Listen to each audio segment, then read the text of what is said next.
Bien, nosotros en este momento vamos a estar hablando acerca del trasfondo histórico que incidió en que Constantino cambiara el nombre del creador y que oficializara la nueva religión del Estado para ese entonces, que era el cristianismo. Los elementos históricos son importantísimos porque confirman, ¿verdad?, y pueden conllevar al lector a una visión más amplia de cómo sucedieron los acontecimientos. Por eso, el que olvida su historia, olvida su identidad. En los aspectos que tienen que ver con la arqueología, eso confirma la veracidad de lugares, la veracidad de acontecimientos, porque la arqueología acumula o registra lugares específicos donde sucedieron las cosas. O sea, los registros arqueológicos son sumamente importantes. E igualmente, el aspecto que tiene que ver con la escritura también es sumamente importante. ¿Por qué? Porque número uno, a través de la escritura, usted se da cuenta y puede confirmar a través de lo que es la arqueología y lo que es la historia, los acontecimientos que se suscitaron. Por eso en este momento vamos a ver lo que es cómo se cambió el nombre, y lo que usted va a ver ahora mismo es algo que a lo mejor usted lo sabe, y si no lo sabe, pues prepárese para que usted lo escuche, y después nosotros vamos a estar regalando este folleto para que usted lo pueda tener en su casa y pueda leerlo con detenimiento. Vamos a entrar aquí en este tema. Quítamele por favor el cintillo para que usted pueda contactar este tema que tenemos en este día. Pronuncie el nombre del Redentor de forma correcta. Entérese por qué ha estado oculto su verdadero nombre durante tanto tiempo. Los escritos originales de los evangelios y el Taná han estado perdidos, pero en el año 1947, a la orilla del Mar Muerto, en las cuevas de Qumrán, un pastor beduino, buscando una oveja extraviada, lanzó una piedra, la que penetró en lo que contenía tiró en una piedra y quebró una vasija de barro, que a su vez se encontraba otras vasijas que contenían varios rollos. Estos rollos estaban escritos en arameo y en hebreo del primer siglo. Estos textos eran mucho más antiguos que el Textus Receptus, que fue utilizado para hacer la mayoría de las Biblias hoy día conocidas, y cuyo original está en el lenguaje griego y data del siglo X. Si vemos estos textos griegos, son muy posteriores a los encontrados en Qumrán.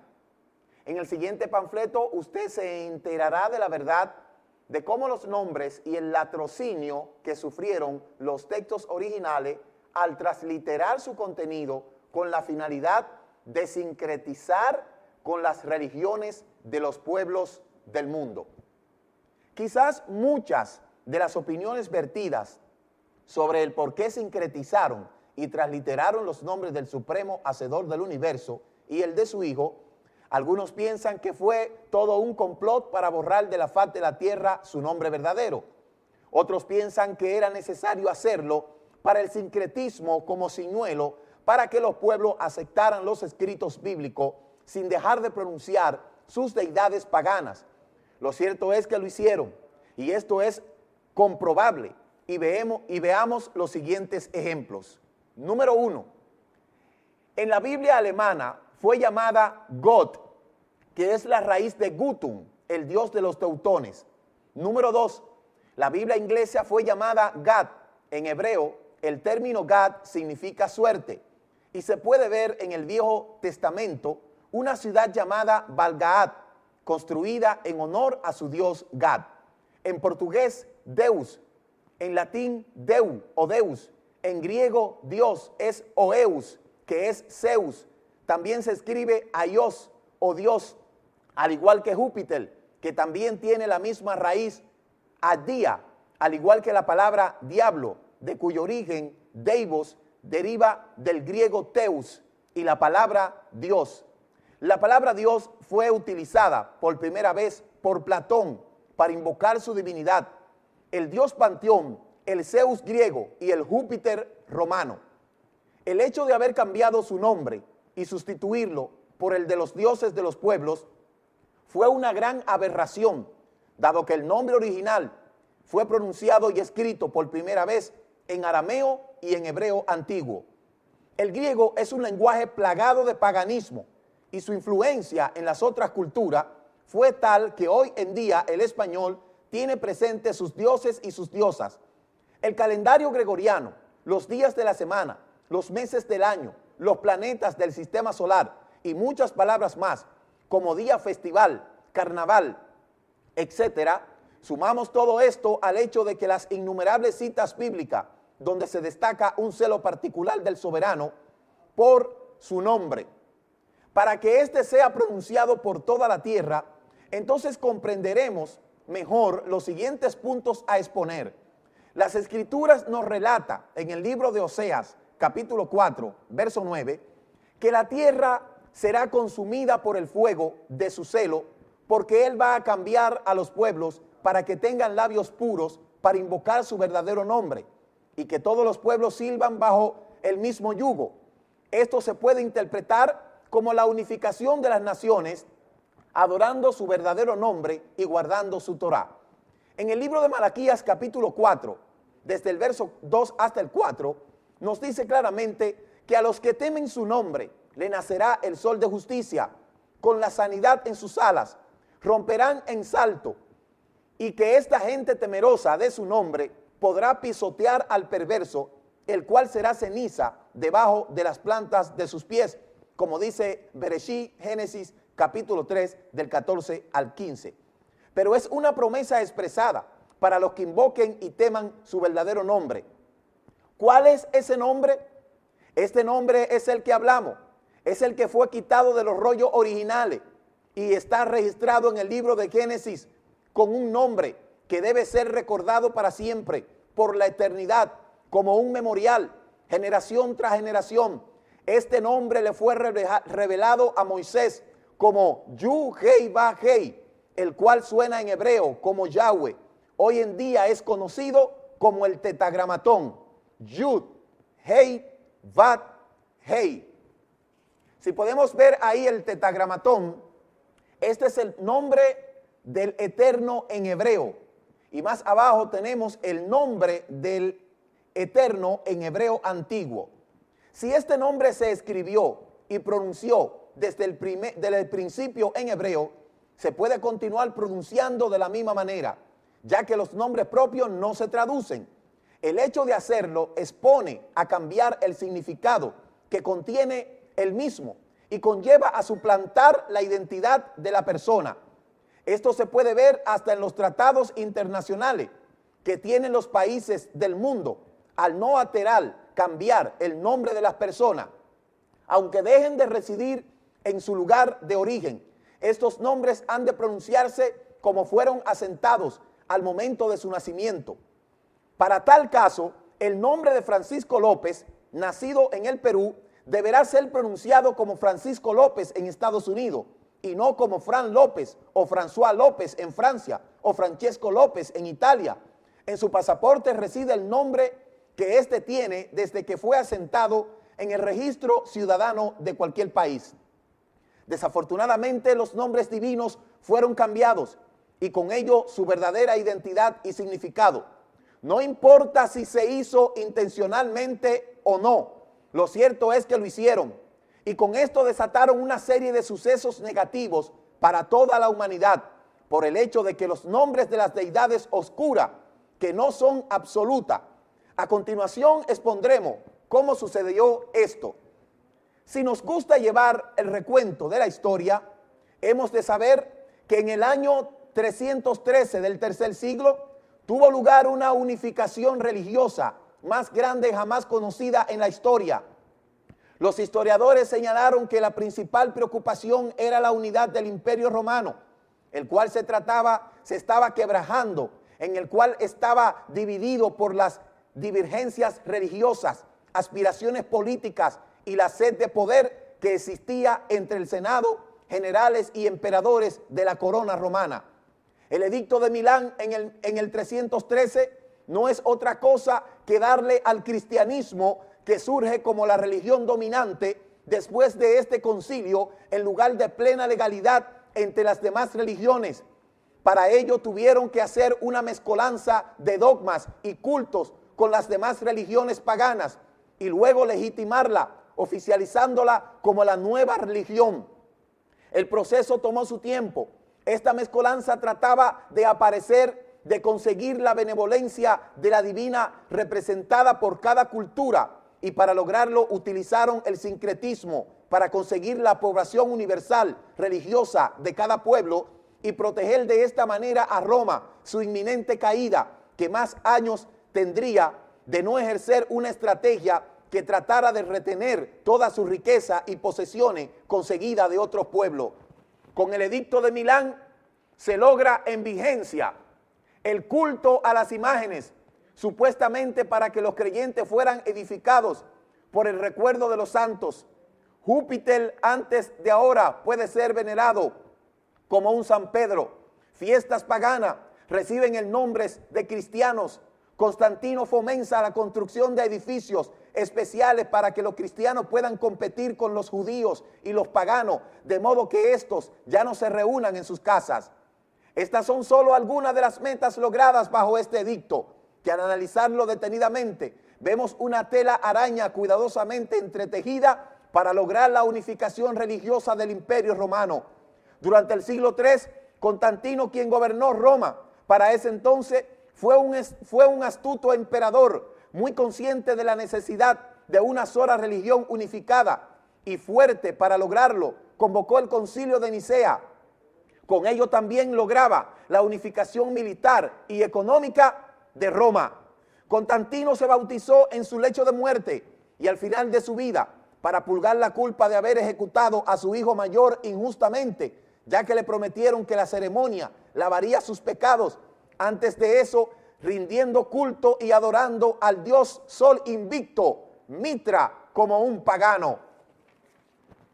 La historia registra que en el año 330, la realización de una ceremonia mitad pagana y mitad cristiana en la plaza del mercado, donde se impuso la cruz de Cristo sobre el carro del dios Sol. En otras palabras, le cedieron todo el poder al nuevo Dios de las religiones unificadas, ahora representada por Jesús Cristo. A partir de aquí, una vez oficializada la nueva religión, quedaba prohibida toda la invocación a otra deidad que no fuera Jesús. Este representaba ahora todas las demás deidades, como Zeus de los griegos, Júpiter de los romanos, Mitra de los arianos, Ecus Krishna de los hindú. Todos los escritos originales que datan del siglo I son trastocados y traducidos al griego, con el deseo de que existiera una copia en griego de estos escritos en la biblioteca de Alejandría. Luego se traducen al latín. Es por esta razón que el nombre original en hebreo del creador Yahweh empieza a dejarse de invocar. Por otro lado, los líderes del movimiento nazareno, que hoy día es conocido bajo la jerga cristiana como iglesia primitiva, fueron convencidos por Constantino, quien ofreció para sus matanzas no a las persecuciones y devolverle todo lo que Roma les había confiscado. Si ellos a cambio aceptaban la unificación ecuménica, adoptando un nombre representativo para las distintas religiones del imperio.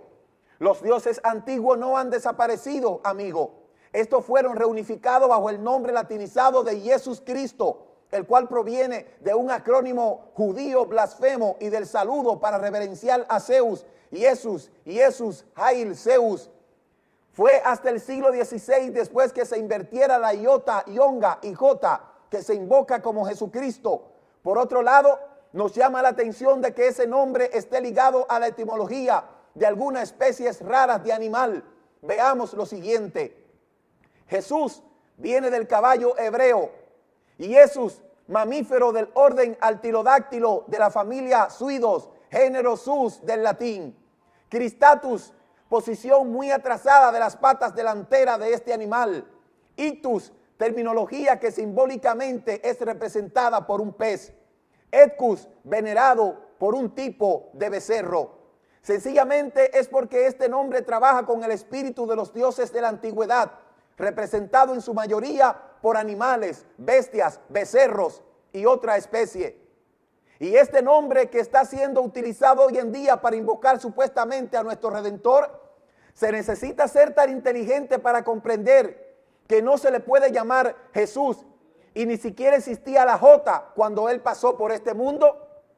Bajo este nombre de Jesús Cristo, a mediados del siglo III, empieza a examinar a quienes no lo adoren.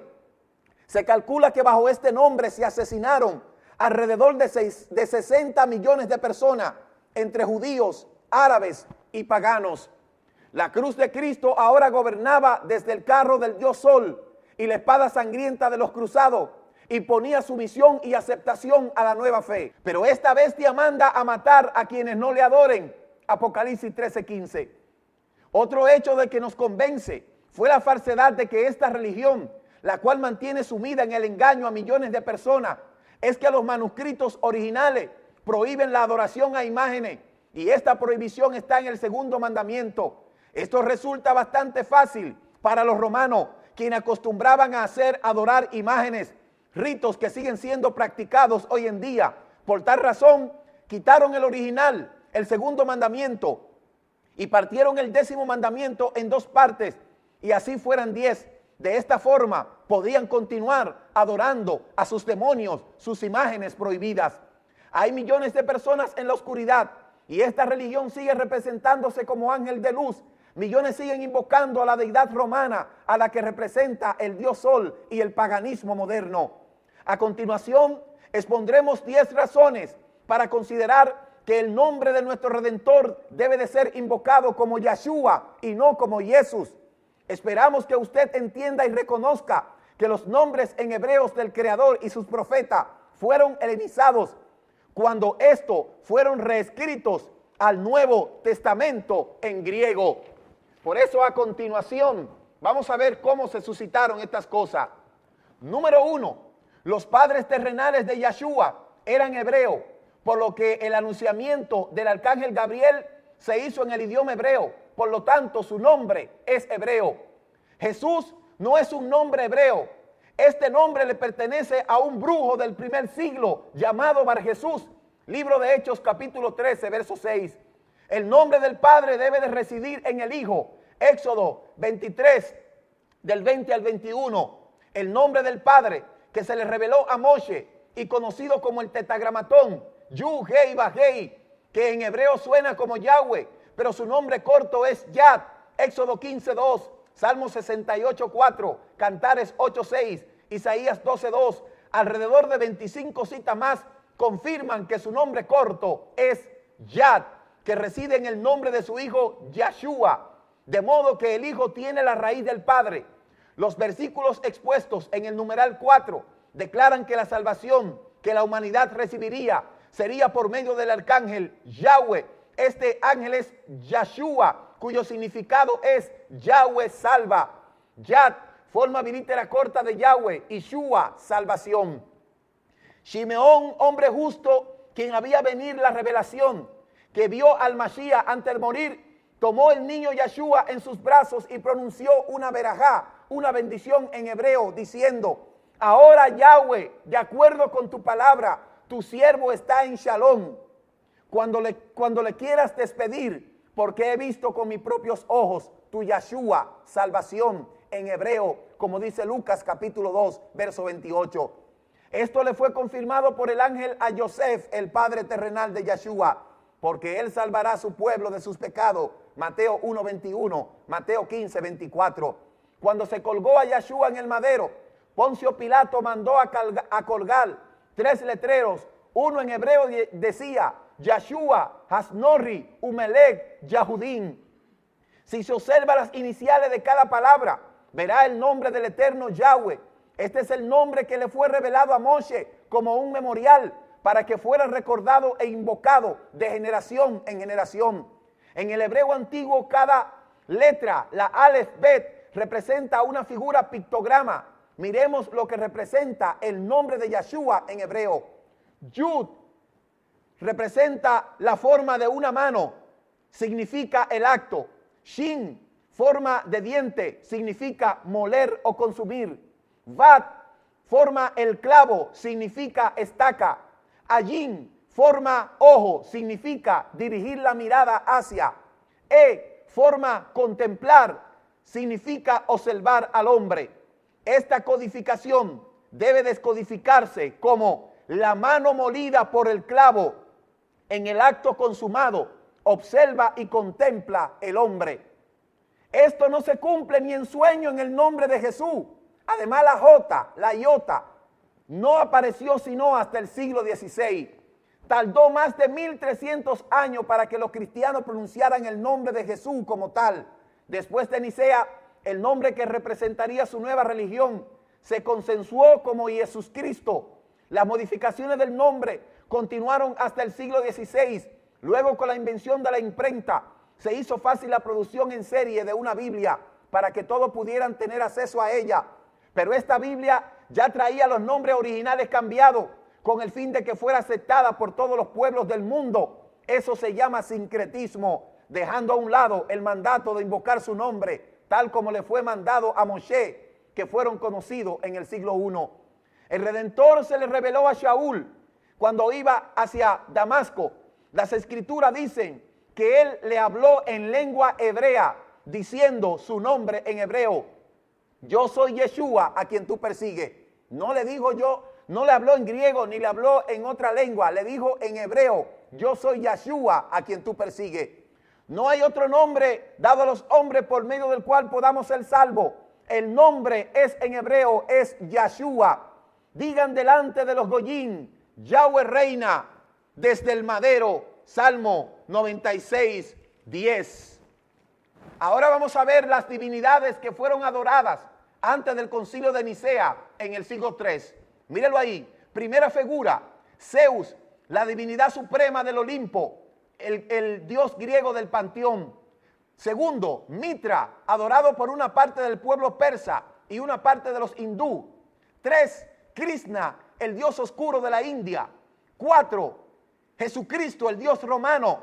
No te harás imagen de ninguna semejanza de lo que está arriba en el cielo, ni abajo en la tierra, ni en las aguas, ni debajo de la tierra.